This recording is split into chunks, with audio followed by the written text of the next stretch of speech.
Seeja Taxila Tamil podcast உங்களை இந்த ஆழமான விவாதத்திற்கு வரவேற்கிறது. வீட்டிலிருந்தபடியே வரிச்சட்ட வழக்குகளை கேட்டு மகிழுங்கள். ஜிஎஸ்டி சட்ட அறிவை மேம்படுத்த சீஜா டாக்ஸ்லா தமிழ் பாட்காஸ்டை தவறாமல் கேளுங்கள். எங்களுடன் இணைந்திருக்க தொடர்பு கொள்ள வேண்டிய எண் 9964886879. வணக்கம். ஒரு நிமிஷம் யோசிச்சு பாருங்க. நீங்க ஒரு தொழில் பண்றீங்க. உங்க தொழிலுக்காக ஒரு பொருள் வாங்குறீங்க. நீங்க ரொம்ப நேர்மையா விற்பனையாளருக்கு முழு விலையையும் அதுக்கான ஜிஎஸ்டி வரியையும் பக்காவா செட்டில் பண்ணிட்டீங்க. உங்க கையில முறையான இன்வாய்ஸும் இருக்கு. ஆனா கொஞ்ச நாள் கழிச்சு திடீர்னு வரித்துறையில இருந்து ஒரு நோட்டீஸ் வருது. நீங்க கட்டின வரிக்கான இன்புட் டாக்ஸ் கிரெடிட் உங்களுக்கு கிடையாதுன்னு சொல்றாங்க. காரணம், உங்க சப்ளையர் அந்த வரியை அரசாங்கத்துக்கு கட்டலையாம். ஆமா, இதுதான் இன்னைக்கு பலரும் சந்திக்கிற ஒரு பெரிய பிரச்சனை. இது என்ன நியாயம்? இன்னொருத்தர் செஞ்ச தப்புக்கு நேர்மையா தொழில் பண்ற நாம ஏன் தண்டிக்கப்படணும்? இதுதான் இன்னைக்கு நாம அலச போற முக்கியமான விஷயம். ஆமாம், திரிபுரா உயர் நீதிமன்றத்தில் நடந்த சாஹில் என்டர்பிரைசஸ் வழக்கு பத்தி தான் நம்ம பேச போறோம். இது நேர்மையான வணிகர்களுக்கு ஒரு பெரிய நிம்மதியை கொடுத்திருக்கு. சரி, வாங்க விஷயத்துக்குள்ள போலாம். முதல்ல இந்த வழக்கின் பின்னணி என்ன? எப்படி இந்த பிரச்சனை ஆரம்பிச்சது? இதுல சாஹில் என்டர்பிரைசஸ்னு ஒரு நிறுவனம், அவங்க ஒரு சப்ளையர் கிட்ட இருந்து பொருள் வாங்கியிருக்காங்க. ஜூலை 2017 இருந்து ஜான்வரி 2019 வரைக்கும் நடந்த வர்த்தகம் இது. இதுல கிட்டத்தட்ட 1,11,00,000 ரூபாய் ஜிஎஸ்டி வரிய அந்த சப்ளையருக்கு சரியா செலுத்தியிருக்காங்க. ஓகே, 1 கோடிக்கு மேல. அப்புறம் சட்டப்படி அவங்க இன்புட் டாக்ஸ் கிரெடிட், அதாவது ஐடிசியை கிளைம் பண்ணிருக்காங்க. இது வழக்கமான நடைமுறை தானே? ஆமாம், ஆனா இங்கதான் ஒரு ட்விஸ்ட். பொருள் வித்தாரே அந்த சப்ளையர், அவர் தன்னோட GSTR-1 ரிட்டர்ன்ல இந்த விற்பனையை காட்டியிருக்கார். ஆனா GSTR-1ங்கிறது சும்மா ஒரு கணக்கு மாதிரி தான். நான் இவருக்கு வித்திருக்கேன்னு சொல்றது மட்டும்தான். அப்போ வரி கட்டுறதுக்கு தனி ரிட்டர்ன் இருக்கா? ஆமாம், அதுதான் GSTR-3B. வசூல் பண்ண வரிய அரசாங்கத்துக்கு கட்டுறது இந்த ரிட்டர்ன் மூலமா தான். ஆனா அந்த சப்ளையர் என்ன பண்ணிட்டாருன்னா, என்ன பண்ணாரு? GSTR-3Bல நில்னு காட்டிட்டார். அதாவது வரி வசூல் பண்ணதையே மறைச்சு அந்த பணத்தை அவரே வச்சுக்கிட்டார். அடேங்கப்பா, இது அப்பட்டமான ஏமாத்து வேலாச்சு. அப்போ வரித்துறை என்ன செஞ்சாங்க? நேரா அந்த சப்ளையரை பிடிக்க வேண்டியதானே? அதான் இல்ல, அவங்க சுலபமான வழியை தேர்ந்தெடுத்தாங்க. நேரா பொருள் வாங்கின சாஹில் என்டர்பிரைசஸ் கிட்ட வந்துட்டாங்க. அவங்க கிட்ட என்ன சொன்னாங்க? ஜிஎஸ்டி சட்டத்துல பிரிவு 16(2)C அப்படின்னு ஒன்னு இருக்கு. அத காரணம் காட்டி நீங்க எடுத்த 1,11,00,000 ஐடிசி செல்லாதுன்னு சொல்லிட்டாங்க. என்னது? அது மட்டும் இல்ல, அந்த பணத்தை வட்டியோட அபராதத்தோட திருப்பி கட்டுங்கன்னு ஆர்டர் போட்டாங்க. ஒரு நிமிஷம், இந்த பிரிவு 16(2)C தான் எல்லா பிரச்சனைக்கும் காரணமா தெரியுது. அப்படி என்னதான் அங்க சொல்லுது? அது ஒரு சொல்லப்போனா ரொம்ப கடுமையான நிபந்தனை.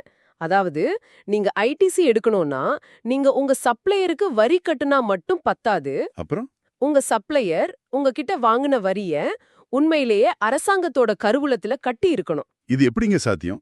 நான் ஒரு வியாபாரி, தமிழ்நாட்டுல எங்கேயோ ஒரு மூலையில இருக்கிறேன். நான் டெல்லியில இருக்கிற ஒருத்தர்கிட்ட பொருள் வாங்குறேன். அவருக்கு பணத்தை அனுப்பிட்டேன். அவர் சரியா வரி கட்டினாரா இல்லையான்னு நான் எப்படி கண்டுபிடிக்கிறது? இது நடைமுறைக்கு சாத்தியமே இல்லாத ஒண்ணா இல்லையா? மிகச்சரியான கேள்வி.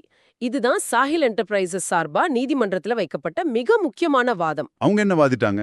நாங்க நேர்மையா இருக்கோம், எல்லா ஆவணமும் பக்காவா இருக்கு, சப்ளையர் பண்ண மோசடிக்கு எங்களோட ஐடிசிய பறிக்கிறது சட்டப்படி தப்பு, எங்க அடிப்படை உரிமைக்கு எதிரானதுன்னு வாதிட்டாங்க. இது ரொம்ப முக்கியமான பாயிண்ட். அப்போ நீதிமன்றம் இந்த விஷயத்தை எப்படி பார்த்துச்சு? ஒரு பக்கம் அரசாங்கத்துக்கு வரி இழப்பு, இன்னொரு பக்கம் ஒரு நேர்மையான வியாபாரி. தீர்ப்பு எப்படி அமைஞ்சது? இங்கதான் நீதிமன்றத்தோட அணுகுமுறை ரொம்ப ஆழமா இருந்துச்சு. அவங்க அந்த பிரிவு 16(2)C சட்டத்தையே ஒட்டுமொத்தமா தப்புன்னு சொல்லல, அது அரசியலமைப்புக்கு எதிரானது இல்லன்னு சொல்லிட்டாங்க. அப்ப சாஹில் என்டர்பிரைசஸ்க்கு எதிரா தீர்ப்பு வந்துருச்சா? இல்ல, அங்கதான் ஒரு முக்கியமான விஷயத்த செஞ்சாங்க. ரீடிங் டவுன் அப்படின்னு ஒரு சட்ட கோட்பாட்டை பயன்படுத்தினாங்க.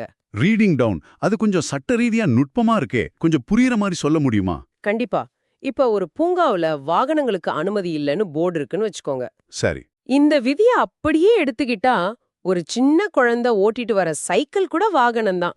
ஒரு மாற்றுத்திறனாளி பயன்படுத்துற வீல் சேர் கூட ஒரு வாகனம் தானே. அவங்களையும் உள்ள விடக்கூடாதுன்னு அர்த்தம் ஆயிடும்.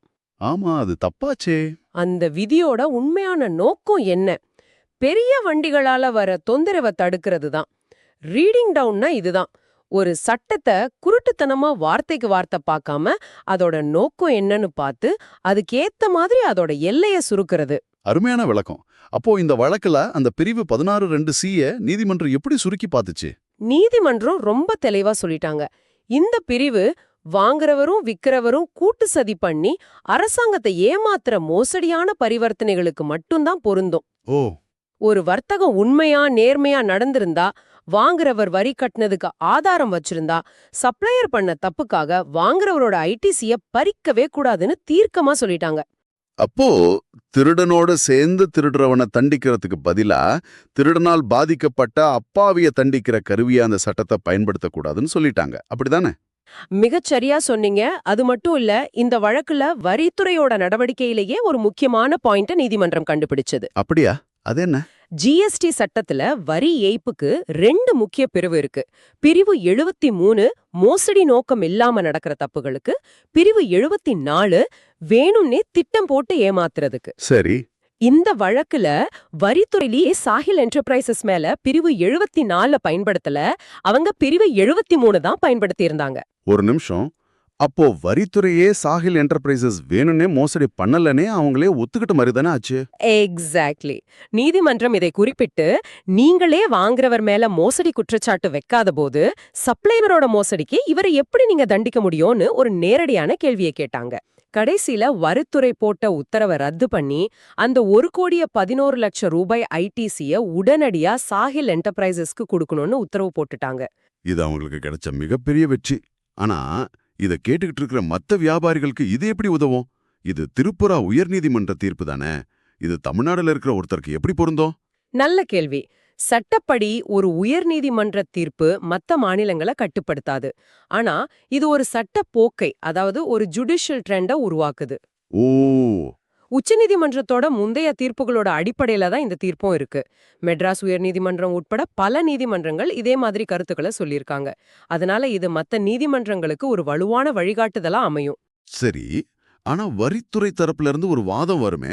இப்போதெல்லாம் நிறைய போலி இன்வாய்ஸ் மோசடி நடக்குது. இந்த மாதிரி தீர்ப்பு வந்தா அது மோசடி பண்றவங்களுக்கு சாதகமா ஆகிடாதா?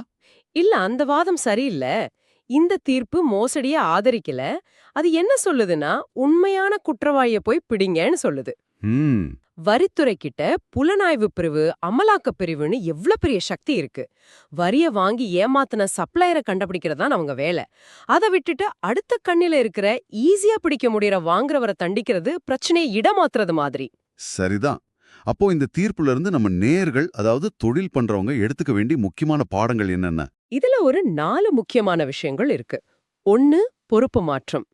இதுக்கு முன்னாடி சப்ளையர் வரி கட்டுறதுட்டு நீதான் பொறுப்புன்னு இருந்துச்சு. இப்போ நீங்க நேர்மையா இருந்தா போதும், திருடனை பிடிக்கிறது எங்க வேலைன்னு வரித்துறைக்கு சொல்லுது.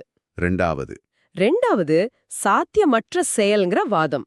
சப்ளையரை கண்காணிக்கிறது சாத்தியமில்லைன்னு நீதிமன்றமே ஒத்துக்கிட்டது ஒரு பெரிய பலம். 3, இரட்டை வரி விதிப்புக்கு எதிரான ஒரு கவசம். நீங்க ஏற்கனவே ஒரு தடவை வரி கட்டிட்டீங்க, ஐடிசி மறுக்கப்பட்டா 2வது தடவையா அதே பணத்தை அரசுக்கு கட்டுறீங்க. இது தப்புன்னு இந்த தீர்ப்பு சொல்லுது. ஆமா. 4வது அந்த பிரிவு 73, 74 சோதனை. உங்க மேல வரித்துறை மோசடி குற்றச்சாட்டு வைக்காம பிரிவு 73ல நோட்டீஸ் அனுப்புனாலே நீங்க நேர்மையானவர்னு மறைமுகமா ஒத்துக்கிட்டாங்கன்னு அர்த்தம். அத வச்சே நீங்க வாதாடலாம். ஆக மொத்தம் இந்த தீர்ப்பு நேர்மையான வரி செலுத்துவோர் மேல இருந்த ஒரு பெரிய பாரத்தை இறக்கி வச்சிருக்கு.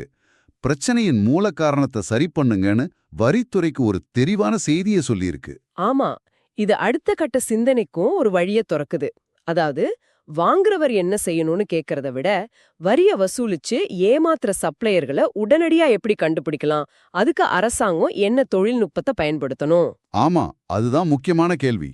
உண்மையான குற்றவாளிய கண்டுபிடிச்சு மொத்த சப்ளை செயினையும் பாதிக்காம பிரச்சனையை எப்படி தீர்க்கிறதுங்கிறது தான் நாம யோசிக்க வேண்டிய அடுத்த கட்டம்.